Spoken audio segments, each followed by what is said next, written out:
नमस्कार, स्वराज एक्सप्रेस में आप सभी का स्वागत है। छत्तीसगढ़ की बात में मैं हूं आपके साथ कविता पांडे और आज का हमारा मुद्दा है टिकट फॉर्मूला।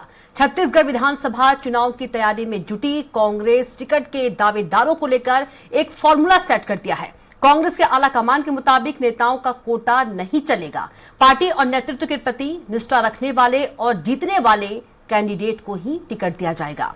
वहीं भाजपा ने कांग्रेस के इस टिकट फॉर्मूले को लेकर तंज कसा है कि यह केवल निष्ठावान कार्यकर्ताओं का मन बहलाने के लिए है और इसी पर डिबेट करेंगे। उससे पहले एक छोटी सी रिपोर्ट।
प्रस्ताव दोनों ही शामिल होंगे। तैयार किया जाएगा तो कहीं ना कहीं बड़ी चुनौती नहीं होगी पार्टी के सामने? नहीं, चुनौती नहीं है ये। देखो, आवेदन तो कोई भी कर सकता है ना, लेकिन उन्हें अपना ब्यौरा भी देना पड़ेगा, अपना क्या उन्होंने कार्य किया क्या नहीं। और ये छंटनी हमेशा से होती रही है, छंटनी होती जाती है। आखिर में जाकर पीसी देखता है इसको, जो प्रदेश इलेक्शन कमेटी है हमारी, फिर स्क्रीनिंग कमेटी आती है और उसके बाद सेंट्रल इलेक्शन कमेटी है, तो वहां तक जाएगा और सारे आवेदन वहां तक जाते हैं। कांग्रेस का फॉर्मूला महज छोटे कार्यकर्ताओं को बुलावा देने वाला है। भीड़ से बचने के लिए इस तरह के नियम की बात कही जा रही है। कांग्रेस में किस तरह टिकट के वितरण होता है सभी को मालूम है। अब ये कांग्रेस की अपनी पॉलिसी हो सकती है, लेकिन जो वहाँ आवेदन दिए जरूरी नहीं है उनको टिकट मिले। आखिरी में तो कौन निर्णय करेगा, क्या करेगा, आपको भी मालूम है कि कांग्रेस में कैसे निर्णय होते आ रही है। ये तो छोटे जो कार्यकर्ता हैं, जो छोटे स्तर पर उनको जो बोलते हैं ना बच्चे को, जो ये तो उसी प्रकार से ये जो सीधा भीड़ न लगे और उनके पास ना आए, इसलिए एक तरीका उन्होंने ढूंढ लिया है। सीएम भूपेश बघेल का कहना है जो भी दावेदार हैं या जो भी इच्छुक हैं चुनाव लड़ने के लिए कांग्रेस पार्टी से, वह अपने आवेदन ब्लॉक कांग्रेस कमेटी के अध्यक्ष के पास देंगे। जी, पिछले समय भी मैंने भी आवेदन किया था, इस समय भी जाकर आवेदन करूंगा। तो ब्लॉक अध्यक्ष जो पार्टी ने तय किया है कि जो भी दावेदार हैं, जो इच्छुक है चुनाव लड़ने के कांग्रेस पार्टी से, वो अपना आवेदन ब्लॉक कांग्रेस कमेटी के अध्यक्ष के पास देंगे। कांग्रेस की अपनी फॉर्मूला है, इसमें मैं कुछ नहीं कहूंगा, लेकिन भाजपा की भी एक सिस्टम बना हुआ है। उस तहत ही दावेदारों का चयन कर नामों को अंतिम रूप दिया जाता है। तो कांग्रेस का तो कांग्रेस जाने, भारतीय जनता पार्टी की तो एक निश्चित प्रक्रिया है और उन प्रक्रियाओं के तहत भारतीय जनता पार्टी अपने कार्यकर्ताओं का उन मानदंडों में जो कि पहले से तय है, उन कार्यकर्ताओं को जरूर टिकट देगी जो उसके लायक होंगे। बहरहाल कांग्रेस में टिकट के दावेदारों से 17 अगस्त से आवेदन मांगने की प्रक्रिया शुरू हो रही है। उम्मीदवारों को अपना ब्यौरा देना होगा कि वो अब तक कौन कौन से काम किए हैं। अब देखना होगा कांग्रेस का यह टिकट वितरण का फॉर्मूला आगामी चुनाव में कितना कारगर साबित होता है। रायपुर से स्वराज एक्सप्रेस के लिए दिलीप साहू की रिपोर्ट। और इसी मुद्दे पर हम चर्चा करेंगे। ज्यादा चर्चा के लिए हमारे साथ मौजूद रहेंगे कांग्रेस नेता अजय गंगवानी जी, बीजेपी से नेता राजीव चक्रवर्ती जी और वरिष्ठ पत्रकार गंगेश द्विवेदी जी हमारे साथ फिलहाल जुड़ गए हैं। बीजेपी नेता राजीव चक्रवर्ती जी, राजीव जी, क्यों बीजेपी को लगता है कि जो दावेदार है वो आवेदन करेंगे और उनको जो टिकट है वो नहीं मिलेगा, और कि ये सिर्फ मन बहलाने के लिए, बीजेपी को ऐसा क्यों लग रहा है?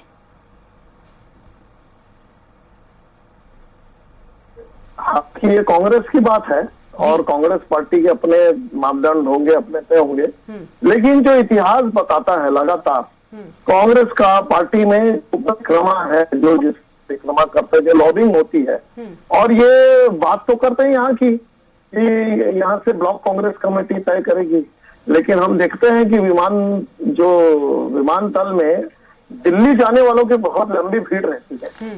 ये बात है तो क्यों तमाम कांग्रेस के लीडरान दिल्ली की तरफ मूव करते हैं और क्यों दिल्ली के बड़े बड़े अट्टालिकाओं में कांग्रेस नेताओं के घर में घूमते हैं? तो ये बतलाता है कि कथनी और करनी में फर्क है। जिस प्रकार से उनकी कथनी और मतदाताओं के साथ है, मतदाताओं को झूठ शराबबंदी होगी, शराबबंदी होती नहीं है, शराब का गढ़ बना देता है, मतदाताओं को 36 बिंदु का सब्जबाग दिखाते हैं लेकिन होता नहीं है। उसी प्रकार से मेरी जो कांग्रेस के कार्यकर्ता है उनको दिखाया जाता है कि ब्लॉक कांग्रेस कमेटी में आप अपना बायोडाटा दे दीजिए, हम तय करेंगे स्क्रीनिंग कमेटी और तमाम प्रकार की बातें। हालांकि मैं बार बार ये बात कर रहा हूँ, आगे भी कहूंगा, कांग्रेस की आंतरिक बातें हैं, लेकिन भारतीय जनता पार्टी में जो हमारे एक बैलेट बॉक्स आता है जिसे कोई खोल नहीं सकता, उस बैलेट बॉक्स में हम लोग विधानसभा वार जो वहाँ के कोर कमेटी ये लोग हैं या विधानसभा के जो पदाधिकारी हैं वो चिट डालते हैं कि हमारा नेता इस विधानसभा क्षेत्र में कौन होगा, और उस मतपेटी को खोला जाता है जिम्मेदार पदाधिकारी के सामने और उस प्रकार से टिकट बांटी जाती है। आप देखिएगा कि हमारे यहाँ से जो छोटे किसान हैं, शिक्षक हैं या रिटायर्ड कर्मचारी हैं, ऐसे लोगों को या जो युवा तुर्क नेता है, ऐसे लोगों को सीट दी गई और विजयश्री हासिल की है। ये भाजपा का इतिहास है, ये भाजपा की विरासत है। अब कांग्रेस पार्टी में देखिए बोला तो ये गया है, जो शैलजा जी कह रही थी, मुख्यमंत्री जी कह रहे थे, लेकिन होता कुछ उल्टा ही है। क्यों दावेदार लगातार दिल्ली घूमते हैं, क्यों तमाम दावेदार रायपुर आते हैं? तो ये कथनी है और कोई है जो बड़े नेता अपने अपने दावेदार हैं, सिंहदेव जी के गुट के लोग अपना उनकी सीटें बटी जाती है, जो भूपेश जी के गुट के लोग हैं वो, तो ये गुटों में बटे हुए लोग अपने अपने लॉबिंग करते हैं और जो लोग पूछे नहीं जाते हैं, जो आमतौर पे जो उस विधानसभा के लायक नहीं, ऐसे लोगों को टिकट दिया जाता है। तो आप देखिएगा यही कारण है कि हाल में क्या हुआ है, पिछले 50 वर्षों में कांग्रेस के पहले देश की सबसे बड़ी पार्टी थी। तमाम जो सूबे के जो राज्य थे उसमें कांग्रेस की राज्य सरकारें थी, तमिलनाडु हो या दक्षिण के राज्य हो, तमाम जगह में कांग्रेस की सरकारें चले गई, वहाँ क्षेत्रीय दल उनसे आगे चले गए हैं, या जो कांग्रेस से टूट के जो लोग एक बहुत बड़ा मुद्दा है। जैसे ममता बनर्जी अलग हो गई, शरद पवार जी अलग हो गए, जो दक्षिण के लोग थे जिन्होंने पार्टी को बनाया था, उनके पुत्र हैं आंध्र प्रदेश के जगनमोहन रेड्डी जी, वो अलग है, KSR रेड्डी अलग हो गए हैं। तो उसी प्रकार से देखिए गुजरात में उन्होंने यशुभाई पटेल को ले लिया था, फिर मिस्त्री साहब को लाए, वो संतोष में चल रहे हैं। ऐसी तमाम जगह जो सूबे में आप देखिएगा, तो कारण यही है कि कांग्रेस में कथनी करनी कुछ और होता है। बोला जाता है कि ब्लॉक कांग्रेस कमेटी के अध्यक्ष जिन्हें हमारे यहाँ मंडल अध्यक्ष बनाया जाता है, लेकिन ऐसे उस हिसाब से टिकट नहीं बढ़ता है क्योंकि वहाँ राजतंत्र है और भारतीय जनता पार्टी में प्रजातंत्र है। मतलब कि जो कांग्रेस ने उम्मीदवार को टिकट देने का जो फॉर्मूला बता रही है कि काबिलियत होनी चाहिए और पार्टी की प्रति निष्ठा होनी चाहिए, ऐसे लोग जो आवेदन करेंगे उनको ही टिकट मिलेगा, लेकिन जो बीजेपी है, बीजेपी को लग रहा है कि कह कुछ और रही है और होगा कुछ और। जिस तरह से बीजेपी निशाना साधती भी है कि गुटबाजी है कांग्रेस में, अपने जो खास लोग हैं, करीबी है, उनको ही टिकट दिया जाता है। आप ये कहना चाह रहे हैं? जी, ये इतिहास भी है। विद्याचरण जी के अपने गुट हुआ करते थे और अपने अर्जुन सिंह जी की अलग गुट हुआ करती थी, श्यामाचरण जी के अलग गुट हुआ करते थे। वो गुटों में रहकर जो आदमी कहीं की टिकट मांगता था उसे कहीं का टिकट दे दिया जाता था। ये ऐसा हुआ है। आज अगर आप मूल्यांकन करेंगे कि कांग्रेस में जो इतनी बड़ी पार्टी थी, इतनी पुरानी पार्टी, कांग्रेस पार्टी तीसरी पार्टी की सेकेंडरी पार्टी बनकर रहेगी। हालांकि देखिए, लोकतंत्र में हम शुभ कामना चाहते हैं कि कांग्रेस पार्टी में एक मजबूत विपक्ष के रूप में उभरे। तो जो प्रजातंत्र के मूल्य है, 2 दल 3 दल होने चाहिए, निश्चित रूप से कांग्रेस पार्टी होना चाहिए देश में। लेकिन अगर बात होती है कि कांग्रेस का ये जो प्रलय आया है, ये जो विषम परिस्थिति आई है, क्यों आई है? इसीलिए आई है कि एयर कंडीशन कमरे में बैठकर कांग्रेस के बड़े नेता अपने अपने परिक्रमा करने वालों को उन्होंने टिकट दी है। और वही कारण था कि कांग्रेस कहां से कहां चली गई। अजीत जोगी जी अलग हो गया, इसी छत्तीसगढ़ से विद्याचरण जी एनसीपी में अलग हो गए थे। ये कांग्रेस की है। भारतीय जनता पार्टी ने भी पराजय का मुंह देखा, मैं नम्रता से स्वीकार करता हूँ। लेकिन भारतीय जनता पार्टी की अपनी पद्धति है, अपनी लोकतंत्र मूल्य है। और जब टिकट तय हो जाते हैं उसके बाद वो पार्टी कमल फूल के लिए मन प्राण से देवतुल्य कार्यकर्ता काम करते हैं। ये दोनों पार्टी कांग्रेस की अपनी रणनीति है, वो जो करते हैं वो पालन करते हैं, उनके लिए हमारी शुभकामनाएं हैं। लेकिन कांग्रेस तो कह रही है कि राजीव जी कि जो मतलब कि जो चुनाव लड़ना चाहते हैं उन सभी को मौका मिलेगा, छोटे छोटे कार्यकर्ताओं को भी, इसलिए ये फॉर्मूला जो है उन्होंने तय किया है। देखिए, कार्यकर्ता ये मांगते हैं टिकट, तो उनको किस प्रकार से भीड़ से छटा जाए, किस प्रकार से हम उनसे दूर रहे, तो वो उन्होंने एक फार्मूला बना दिया कि ब्लॉक कांग्रेस कमेटी के अध्यक्ष हमारे मंडल अध्यक्ष को दे दीजिए, वहां से तय होगा। तो ये तो जैसे आपने जनता को मूर्ख बनाया, जनता को बोला कि 36 बिंदु है, अमुक अमुक बिंदु पे हम काम करेंगे, गंगा जल की कस्में हैं, सब धाराशाही हो गए। और वो वादे हैं, वादों का क्या, वादे भी धाराशाही हो गए। तो उन्होंने 5 साल तक जनता को मूर्ख बनाया। अब वो अपने छोटे छोटे कार्यकर्ता बंधु हैं जो लगातार घूम रहे हैं, तो वो उनको मूर्ख बनाने का उन्होंने एक फार्मूला खोज लिया है कि भाई कोई कांग्रेस भवन मत आओ, कोई हमारे बड़े नेताओं के पास मत आओ, आप जाओ तो जाओ केवल अपने अध्यक्ष के जो ब्लॉक के अध्यक्ष है यहाँ मत आओ। तो ये एक प्रकार का एक फॉर्मूला नहीं है, ये डैमेज कंट्रोल या कहना कि अपनी स्थिति ठीक करने के लिए कि कोई हमारे भीड़ न लगाए। अच्छा। तो आप अपना बला टालने के लिए, जिसे कहते हैं बला टालू प्रवृत्ति, तो उन्हें बला टालने के लिए एक बहुत अच्छा ये फार्मूला बना लिया है कि भैया हमारे बला टले, आप हमारे पास मत आओ, आप अध्यक्ष के पास जाओ। जो छोटी सी जो मंडल होता है या जोन होता है, वो ब्लॉक होता है, उस ब्लॉक के अध्यक्ष के पास चले जाइए, वो तय करेगा। अब ब्लॉक के अध्यक्ष का कितना पावर हो सकता है? मान लीजिए एक बहुत बड़ा धन्ना सेठ है, वो चुनाव लड़ेगा, वो क्या ब्लॉक कांग्रेस कमेटी की हिम्मत होगी कि उसकी टिकट के लिए वो स्वीकार न करे? और वहीं पर कोई गरीब दरिद्र कोई है जो लगातार काम कर रहा संगठन के लिए, तो ये सब बातें हैं। इन बातों का जी बिल्कुल राजीव जी हमारे साथ, जी राजीव जी का कोई अंत नहीं है। राजीव जी हमारे साथ वरिष्ठ पत्रकार गंगेश द्विवेदी जी भी जुड़ गए हैं। गंगेश जी, किस तरह से देखते हैं जिस तरह 15 अगस्त की रात को कांग्रेस ने प्रत्याशी चयन को लेकर एक बड़ी बैठक की और एक फॉर्मूला तय किया है, उस पर जो बीजेपी है वो सवाल उठा रही है कि बला टालने के लिए सब किया गया है, डैमेज कंट्रोल के लिए किया गया है? द्विवेदी जी। देखिए, वैसे अभी तक का जो ट्रेंड रहा है तो कांग्रेस का, उसमें हमेशा यही हुआ है कि दिल्ली से ही टिकट तय होती है। लेकिन इस बार इन्होंने जो फार्मूला दिया है, हो सकता है इसमें लोकतांत्रिक तरीके से अच्छे लोग निकल के सामने आए। अगर ये फार्मूला सही लागू होता है तो निश्चित तौर पर इसमें ब्लॉक स्तर पे पहले दावेदारी होगी, वहां से पैनल से नाम आएगा, वो फिर जिला स्तर पे आएगा, जिला कांग्रेस कमेटी तय करेगी, जो ब्लॉकों से नाम आएंगे उनमें से कुछ नाम छांट के एक पैनल बना के वो प्रदेश को देगी, प्रदेश के बाद फिर वो केंद्रीय उसमें जाएगा। तो इस तरह से एक प्रक्रिया इन्होंने तय की है। तो प्रक्रिया कोई बुरी नहीं है, प्रक्रिया तो बहुत अच्छी है। प्रक्रिया तो अच्छी है, प्रक्रिया सही तरीके से, प्रक्रिया तो अच्छी, लेकिन प्रक्रिया पे अमल कितना होगा बीजेपी ये कह रही है। जी जी हाँ, वही उसी बात पे आ रहा था मैं कि उस प्रक्रिया पर अगर सही ढंग से अमल होता है तो निश्चित तौर पे अच्छे नेता इसमें निकलकर सामने आएंगे और अच्छे कैंडिडेट निकलकर सामने आएंगे, और जो जिताऊ कैंडिडेट होंगे और कांग्रेस के लिए बहुत ही बेनिफिशियल होगा वो।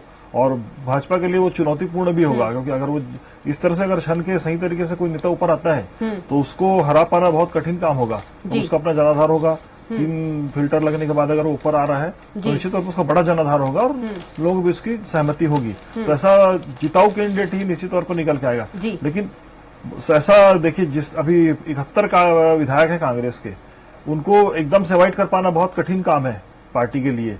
और तो इस बात को लेकर भी लगातार वहां पे रस्साकसी होगी और उसमें जो पावरफुल विधायक हैं उनका कहीं ना कहीं वो तो अपना प्रभावित करने का प्रयास करेंगे ही। तो कुल मिला के एक अच्छी व्यवस्था तो बनी है, लेकिन अब इसका परिणाम क्या होगा ये आना जब टिकटों की सूची जारी होगी उससे समझ में आएगा कि ये जो फार्मूला है कितना कारगर साबित हुआ है। हमारे साथ कांग्रेस नेता भी जुड़ गए हैं, अजय गंगवानी जी। अजय गंगवानी जी, बीजेपी जो है कांग्रेस के टिकट फॉर्मूला पर सवाल उठा रही है, कह रही है कि कथनी और करनी में फर्क है, डैमेज कंट्रोल करने के लिए कह रही है ताकि एकदम से भीड़ लग जाती है, भीड़ ना लगे। और जो फहरिस्त बता रही है बहुत लंबी फहरिस्त होती है कि जो दिल्ली तक जाती है, जो लिस्ट जो लोग जाते हैं। तो किस तरह से देखते हैं आप? देखिए 2 से 3 चीजें महत्वपूर्ण है। सबसे महत्वपूर्ण है, कांग्रेस पार्टी में पूरी तरह से आंतरिक लोकतंत्र है। जितने भी वरिष्ठ नेता है, आजकल जो स्क्रीनिंग कमेटी की मैराथन बैठक हुई लगभग 2.5 घंटे चली, चाहे माननीय मुख्यमंत्री भूपेश बघेल जी, हमारे घोषणा समिति के जो पूर्व अध्यक्ष थे टी.एस. त्रिदेव जी, हमारी प्रभारी कुमारी शैलवा, जितना वरिष्ठ नेता है, प्रत्येक व्यक्ति ने अपने अनुभव, आने वाले 2023 के चुनाव के लिए जो सुझाव थे वो सर्वसम्मति से पूरी विचार विमर्श के बाद कुछ निर्णय लिए गए। ये जो महत्वपूर्ण निर्णय है आने वाले 2023 के चुनाव में एक महती भूमिका और अहम भूमिका निभाएंगे। लेकिन सबसे महत्वपूर्ण एक निर्णय लिया कि कोई भी जो प्रत्याशी है उसका जो आवेदन है वो किसी वरिष्ठ नेता के माध्यम से या चुनाव समिति के सदस्य के माध्यम से नहीं आएगा।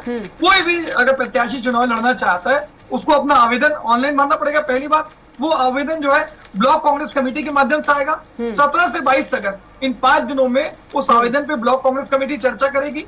24 अगस्त तक सारी मीटिंग करने के बाद गंगवानी जी, आपने बात की कि ब्लॉक अध्यक्ष के पास जाएगा, तो अभी राजीव चक्रवर्ती जी यही कह रहे थे कि ब्लॉक अध्यक्ष पर कितना पावर रहता है, अभी यही बात कह रहे थे। देखिए, मैं और कुछ प्रश्नों को जोड़ लीजिए कविता जी, मैं सारे प्रश्नों के जवाब दूंगा। मेरा टेक्निकल इशू का मैं थोड़ा सा लेट जुड़ पाया, बिल्कुल, कोई मैं बात पूरा नहीं। प्रोसेस बता देता हूँ आपको। देखिए, सबसे महत्वपूर्ण है 17 से 22 अगस्त तक आवेदन लिए जाएंगे। ब्लॉक कांग्रेस कमेटी उस पर चर्चा करेगी। ब्लॉक कांग्रेस कमेटी 1 से 5 लोगों का जो पैनल है उसको जिला कांग्रेस कमेटी के पास भेजेगी 26 अगस्त तक। उसके बाद जिला ब्लॉक कांग्रेस कमेटी जो है उस 5 में से 3 नामों को छांट के उसको प्रदेश कांग्रेस कमेटी के बाद वो स्क्रीनिंग कमेटी, उसके बाद फाइनल लिस्ट, उसके बाद दिल्ली हाईकमान। एक पूरा सिस्टम हमने बनाया है कि फिल्ट्रेशन की जो व्यवस्था है उस प्रत्येक प्रत्याशी की ब्लॉक लेवल पे प्रतीक्षा, उसके बाद जिला कांग्रेस कमेटी पे, उसके बाद प्रदेश कांग्रेस कमेटी पे, फिर स्क्रीनिंग कमेटी। 4 लेवल पे जो हमने स्क्रीनिंग की रखी व्यवस्था, उसका कारण यह है कि कहीं ना कहीं हम ये चाह रहे हैं कि जो प्रत्येक प्रत्याशी है वो कांग्रेस पार्टी और नेतृत्व के प्रति पूर्ण निष्ठा रखने वाला हो और सीधा सबसे पहली क्वालिटी विनिंग कैंडिडेट हो। और उसकी पब्लिक इमेज क्या है, आज उन्होंने 4.5 साल में किस प्रकार से फील्ड में सक्रियता निभाई, सारे हम पूरी उसके बाद एक ब्लूप्रिंट, एक पूरी रोड मैप, एक पूरी कार्ययोजना लेके चल रहे हैं। और हमारा आंतरिक लोकतंत्र महत्वपूर्ण यह है कविता जी, भारतीय जनता पार्टी के गिनती के 14 विधायक हैं जो 6-6 गुटों बटे हैं। रमन सिंह जी का अलग गुट है, बिजमोहन अग्रवाल जी, अजय चंदाकर जी, प्रेम प्रकाश पांडे, किसी भी एक नेता पे इनका भरोसा नहीं है, जिसका परिणाम है कविता जी पूरी कमान आज माननीय अमित शाह जी ने अपने हाथ में रखी। लगातार हर महीने, लेकिन राजीव जी तो बोल रहे हैं कि कांग्रेस की गुटबाजी है। देखिए, मैं स्पष्ट है, अगर हमारी गुटबाजी होती क्या 5 विधानसभा चुनाव जीतते, 14 की 14 नगर जीतते, 40 में से 41 नगर पालिकाएं जीतते, 112 में से 107 नगर पंचायत। ये सारे चुनाव परिणाम बता रहे हैं कि कांग्रेस पार्टी पूरी एकजुटता से पूरे एकजुट होकर चुनाव लड़ी है। इसका परिणाम है कि लगातार जीत मिल रही है। देखिए, सबसे महत्वपूर्ण है कि आज इनके वरिष्ठ नेता थे सच्चिदानंद उपासने, उन्होंने स्पष्ट रूप से कहा था भारतीय जनता पार्टी में अब परिश्रम की जगह परिक्रमा को महत्व दिया जा रहा है। आज वरिष्ठ नेता स्वर्गीय युद्धवीर सिंहदेव ये कहते रहे कि भारतीय जनता पार्टी में व्यापारियों का कब्जा हो चुका है। इनके नेता जो स्पष्ट रूप से कह रहे हैं, और देखिए आज मुझे बता दीजिए, आज क्या रमेश बैस वरिष्ठ सांसद है 6 बार के, आज उनकी टिकट काट दी जाती है। 12% ओबीसी है, ताराचंद साहू को साइड कर दिया गया। नंद कुमार साहेब जी राजीव जी से एक सवाल लेते हैं। राजीव जी, अभी आप अध्यक्ष ब्लॉक अध्यक्ष पावर की बात कह रहे थे, पूरी प्रक्रिया बता दी, अजय जी ने क्या कहेंगे?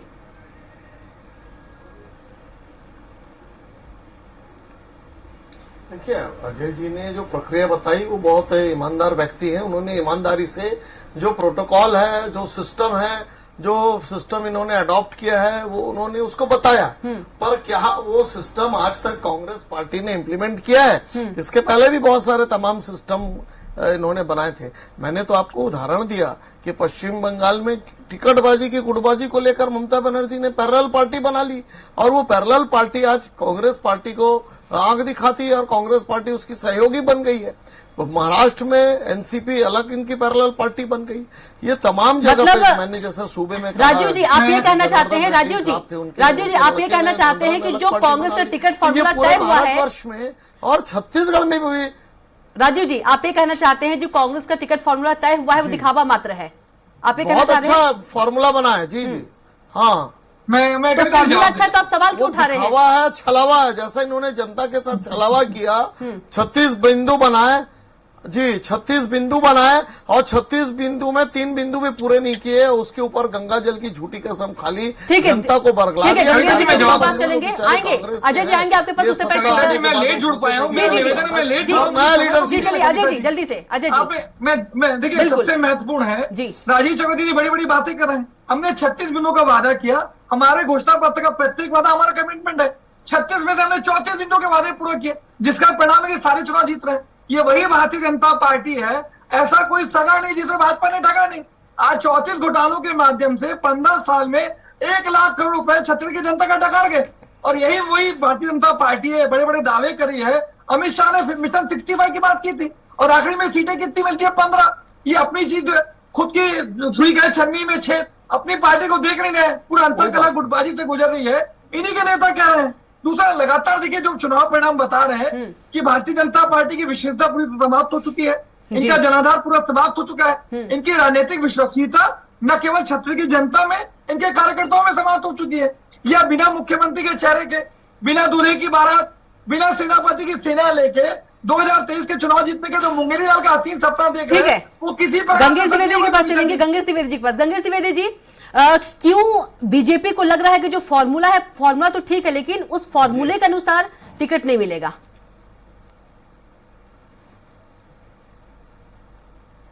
द्विवेदी जी जल्दी से। फॉर्मूले के हिसाब से टिकट में इसलिए बीजेपी को लग रहा है जी कि जी मैं बता रहा हूँ। उसमें देखिए अभी जो नीचे से फिल्टर होगा, फाइनली जो है फाइनल डिसीजन तो केंद्र के हाथ में ही है, और वहां पर निश्चित तौर पर जो 70 आज विधायक हैं उनमें से कई विधायक पावरफुल हैं जी। मुझे लगता है कई जगह पे उनके प्रभाव को देखते हुए कहीं न कहीं आशंका है ये कि मैनिपुलेशन होगा, उनके प्रभाव को देखते उनको टिकट मिल सकता है। हो सकता है उनसे ज्यादा बेहतर कोई कैंडिडेट वहां से नीचे निकल के आया हो, लेकिन मंत्री स्तर के या पावरफुल विधायक के प्रभाव में टिकटें अक्सर बदली जाती। खाली मैं ये कांग्रेस की बात नहीं कर रहा हूँ, पिछली बार के चुनाव में यही स्थिति भाजपा की थी।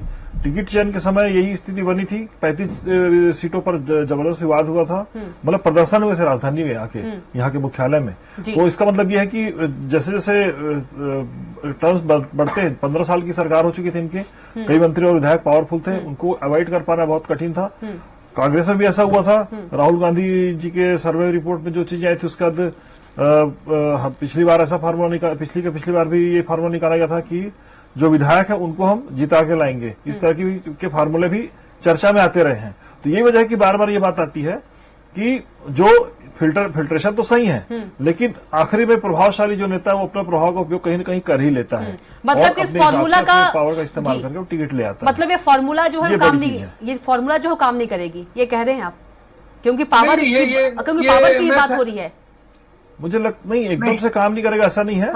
ज्यादातर ऐसा नहीं है, ज्यादातर जगहों पे काम करेगा, लेकिन कुछ जो पावरफुल नेता है वो तो उनका प्रभाव भी रहता है अपना क्षेत्र, उसके हिसाब से लोग करते हैं दोनों ही पार्टी में। ऐसा नहीं, मैं ये नहीं कह रहा हूँ सभी पार्टी में जी, सभी पार्टी में उसको टिकट मिलता है जी। अजय जी, हमारा आंतरिक लोकतंत्र का सबसे बड़ा उदाहरण क्या है? आज मल्लिकार्जुन एक ब्लॉक अध्यक्ष जैसे छोटे पद से एक व्यक्ति आज राष्ट्रीय अध्यक्ष जैसे महत्वपूर्ण पद की जिम्मेदारी निभा रहा है, इससे बड़ा आंतरिक लोकतंत्र का उदाहरण दे सकता। दूसरा, हमारे प्रदेश अध्यक्ष दीपक बैस जो एनएसयूआई से राजनीति करते रहे, आज छत्तीसगढ़ के सबसे कम उम्र के प्रदेश अध्यक्ष।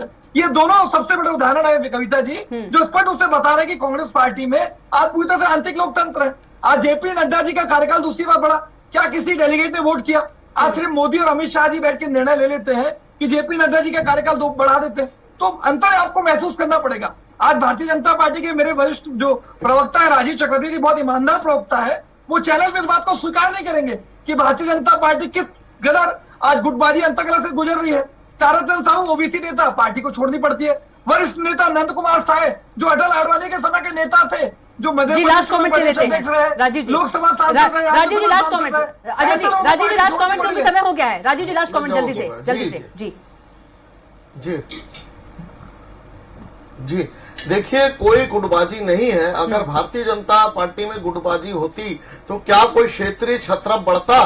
भारतीय जनता पार्टी कमल फूल के नेतृत्व में लगातार काम कर रही है। आप देखेंगे सन 80 से आज तक कितना है। लेकिन मैं बता देता हूं, NCP, National Congress Party, Trinamool Congress, Ajay ji time नहीं, प्लीज अजय जी समय नहीं, बोलने दीजिए। ये तमाम पार्टियां क्यों है? क्योंकि आप लोगों का आंतरिक लोकतंत्र और गुटबाजी सतह पर है और कांग्रेस पार्टी बड़े बड़े पूंजीपति इजारतदारों की पार्टी है। मल्लिकार्जुन खड़गे साहब भी 14,000 करोड़ के आसामी है और उनको क्या लेके जाती है। जब पानी के सामने रायपुर में देखा ऐतिहासिक सम्मेलन हुआ और वो उनको छाता नहीं दिया गया। राहुल गांधी जी जो धूप में घूम सकते हैं, जो स्कूबा डाइविंग कर सकते हैं, उनके ऊपर उनको छाता दिया गया। तो ये जो परिवार की पार्टी है, जो पूंजीपतियों की पार्टी है, वो पार्टी जितने भी फॉर्मूले लाती है। जी समय का अभाव है, यहीं पर क्लोज करना होगा डिबेट को। तो अजय जी आपका भी बहुत धन्यवाद चर्चा में जुड़ने के लिए, राजीव चक्रवर्ती जी आपका भी बहुत धन्यवाद और गंगेश द्विवेदी जी आपका भी बहुत धन्यवाद चर्चा में जुड़ने के लिए। तो छत्तीसगढ़ की बात में इतना ही। आप देखते रहिए स्वराज एक्सप्रेस। नमस्कार।